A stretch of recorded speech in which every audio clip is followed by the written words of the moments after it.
Hey guys, Brandon with Rustic Lumber Store, and I'm here with Zach and Nick, and we're on another episode for our mini podcast for the pre-show before Workbench Con. Nick here is he's going to tell us a little bit about his process of creating wood glue, correct?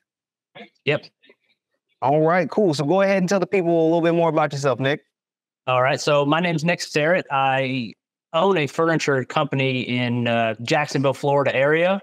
I've been full-time making furniture for almost 9 years now. So it's been quite the journey, and delved into social media as well and had a lot of success there through TikTok, Instagram. So most of all of my orders for my furniture stuff and all of that has come through social media, and it's just been amazing. And most recently, I just started a new wood glue company called Boss Dog Glue Company, and I just released it. We just opened up about a week and a half ago, so it's brand new to the market. It's an awesome product, and I'm excited to share it with everybody in the community. Bro, that's absolutely exciting. So you said a lot of your leads, your sales, all that stuff came from social media, and like I assume that's what helped with the wood glue process. So kind of give me a little bit more about your social media journey and just how you kind of built up and what your experience has been like. And then as well as like, did you go the paid ad route or the organic route, that kind of thing? Gotcha. So most of all of my social media stuff has all been organic. I started probably 7 years ago on social media on Facebook and Instagram. Most of it was posting from my personal page onto like marketplace ads, which that's a route that a lot of other makers take. I think it's a little flooded now. There's a lot of stuff out there these days, but that is kind of where I started. And then I created a business page and grew a following. And I just stayed consistent with posting all of my projects on there, mainly just in picture form. I mean, you guys know the video stuff didn't really hit real big until a few years ago, unless you were on YouTube. So that's how all of my furniture orders came about. Where's that? Yeah. Oh yeah. I'm trying to make a little splash on YouTube, but it's a little slower over there for me, at least. It's been more of a process, but it's still a lot of fun making those videos. So I kind of jumped from furniture to brand deals and creating videos for brands, and now we're doing the glue company, and all of that has been social media launched as well. So sorry, my mic just did that thing. What's it like going from? Because were you always a woodworker? You were a carpenter, or did you do something else beforehand? I was not, and I actually didn't even know how to use a tool. Probably 12 years ago, I started. My wife wanted to build a tiny house on wheels, and you know that came through the fad of things. I think it still is now. I was going to say like back in the day when everybody was out here building and selling tiny homes and that kind of thing. We built one and lived in it for 3 years, and that's kind of where my building stuff started. And after that, I just started building small pieces for family members for Christmas, and I decided one day just to post online. Time out. Back up. I want to go back to the part where you said you built a tiny home and then lived in it for 3 years. Like, oh yeah. Walk me through. So no background. What did you do before getting into woodworking and building stuff? So I went to college to play baseball. So I did that for most of my life, and then I worked in a warehouse job. I did a paper mill. And my most recent, before I quit the corporate world, I was an inside salesperson for an industrial distribution company. So no woodworking involved in any of that. So all of the tiny house build was all via YouTube and Google, and a lot of mistakes and learned mistakes, and we just kept going. Did you end up building any tiny homes for other people, or was it just like a one and done? That's what I was about to ask. I wanted to know the same thing. I had so many people asking, but all the permits and requirements that you need and licenses and all of that. So I did build another one. Yeah, liability is a huge thing because you're putting a home on wheels and shipping it across the country. And I did build another one, but it's more of it's a 500 square foot little cabin for my mother-in-law. And that's the only other tiny house that we built. We've renovated some RVs and camper vans and stuff, but. So do you leave that one on wheels so you can move her away when you're done with her? Like, see you later. We're pulling you down the street, lady. That was fixed in place. It's been 7 years now since I built the second one. So nice. Okay. So you went from building tiny homes and living in it with no background, just a bunch of trial and error. And then what led you to the transition then? And you said you've been doing it for 12-ish years. And so especially with social media and whatnot, like how did it transition and progress into where it's at now? So one Christmas, my wife asked me to build a coffee table for my mom as a gift, like a pallet coffee table. And I was so against it. I didn't want to do it, but I built it, gave it to her. And then she asked me to build her another one. So I built the second one, took some pictures, posted that one on Marketplace, and I sold like, I can't remember, about probably a dozen within that week. And I said, well, there might actually be something here on the side. I think I was selling them for $60. So, I mean, they weren't the best coffee table, but they took off, and it kind of grew my name in the local community on Facebook. And that's where everything really shot off from there. Then now I was going to say, like, so you went from pallet tables, like, what is your, as a woodworker, what was your first project where you felt like, all right, because a pallet table, that's, you can learn that from YouTube, but what was your first project where you're like, man, I am actually becoming pretty good at this? Pallet tables, I went to regular dining room tables. And then probably for the last 6 years, I've been mostly built-in. So I do a ton of built-in entertainment centers. So built-in cabinets and Murphy beds and built-in nooks and laundry rooms and all that kind of stuff. So now we're just mainly focusing on our built-in entertainment centers, creating content, and now making glue. Hold on. So you do furniture, entertainment centers. What's the biggest entertainment center you've done?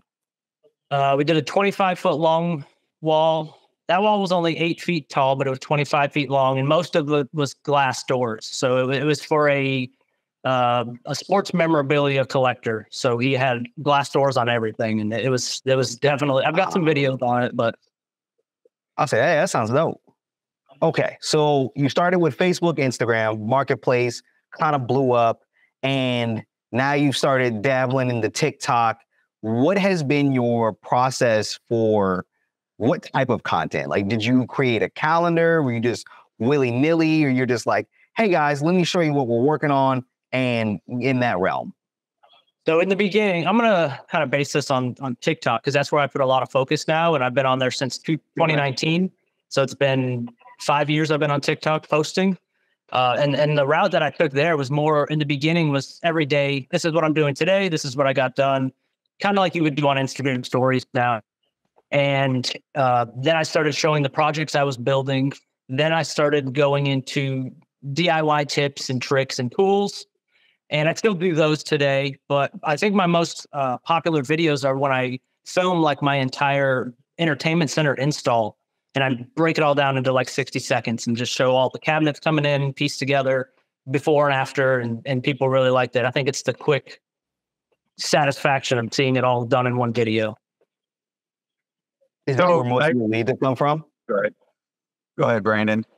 Oh, I was saying, is that where most of your leads come from? Is from TikTok?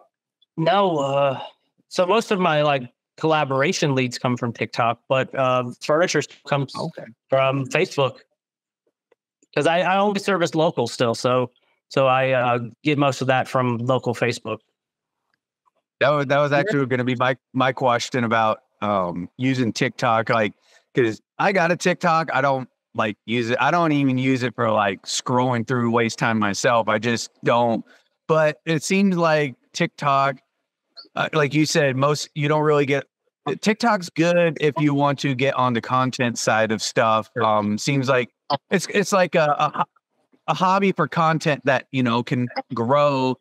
But would you say, like, for instance, business, like when it comes down to business, making business sales, Facebook and Instagram is the better platform for that. And if you want to have fun and build a following, TikTok's the better way for that.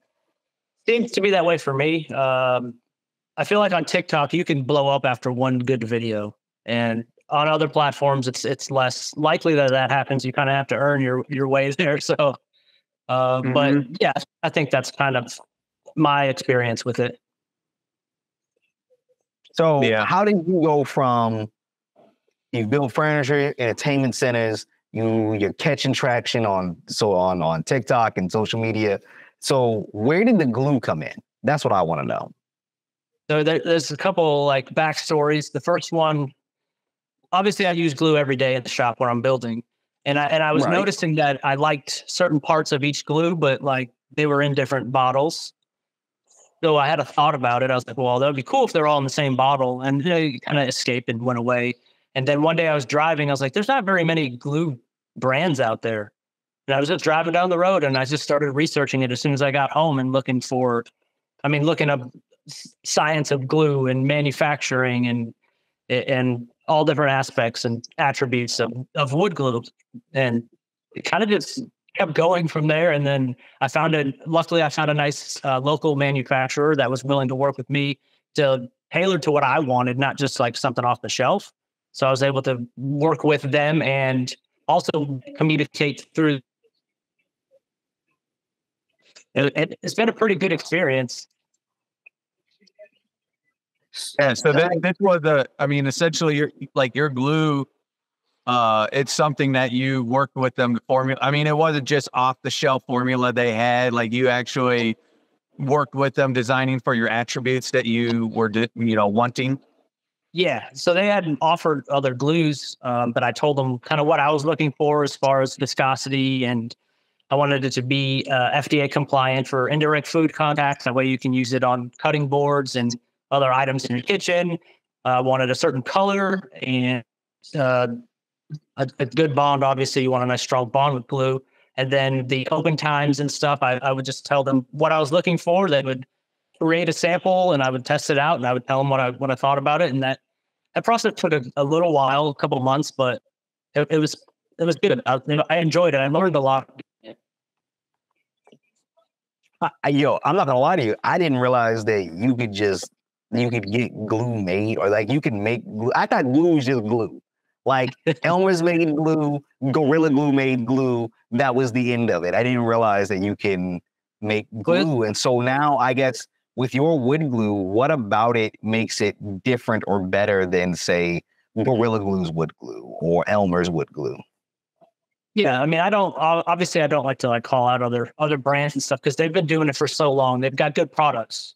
I just had certain things that I wanted to put in it. I wanted it to have a viscosity of like 4,000. I found out that that's kind of where I liked it, was what I was doing in the shop. And a lot of people build similar stuff that I do, that I communicate with online. And open times, I didn't want a super long one. So I wanted it to be around 5 or 6 minutes before it started setting a little bit. That way I could just keep going in the shop. I mean, obviously you still have to clamp it and leave it, but kind of. I would say the biggest difference is, because like you said, Type-On, good glue, all those brands, they make a good glue. What the difference is because like your glue, their glue, like I'm not going to say glue is glue, but they all work good.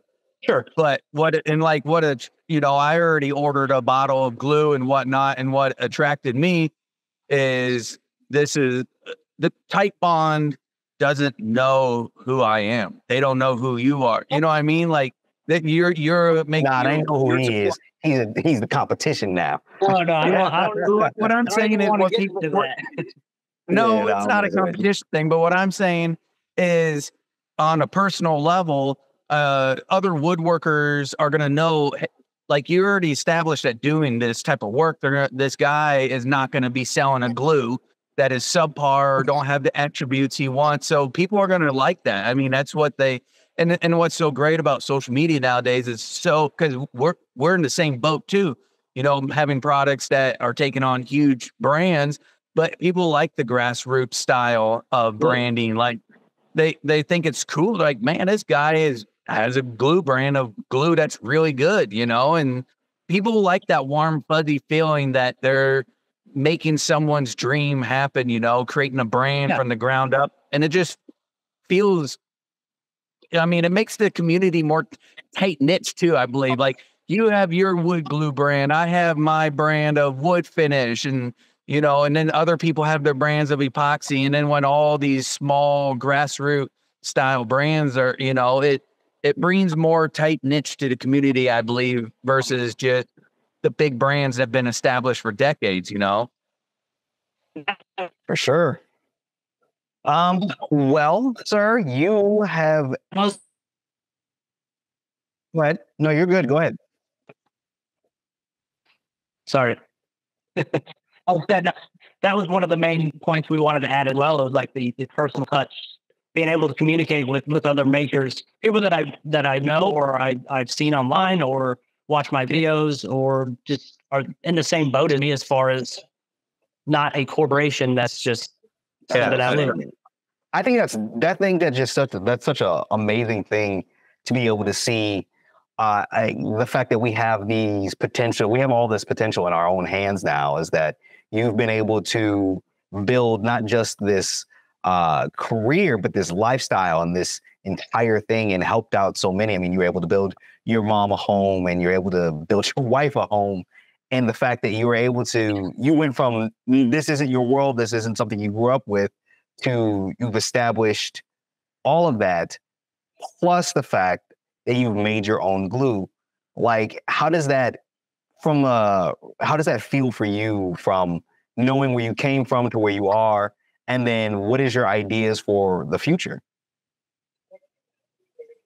Sometimes I don't believe it sometimes that I'm actually able to do this for a living and build furniture and offer glue now and post videos online and make money off of that. Like, it doesn't seem like it should be real, just because how we're used to growing up and being able to, I try to encourage so many people like that I know that build projects or work like that to post them online, because you never know what it could lead you to. And as far as the future, I don't know. With the glue, it's so new. I don't know what's going to happen. It could keep one going. step at a time. Yeah. Right. I'm hesitant. So how's your response been in the first week that you opened orders?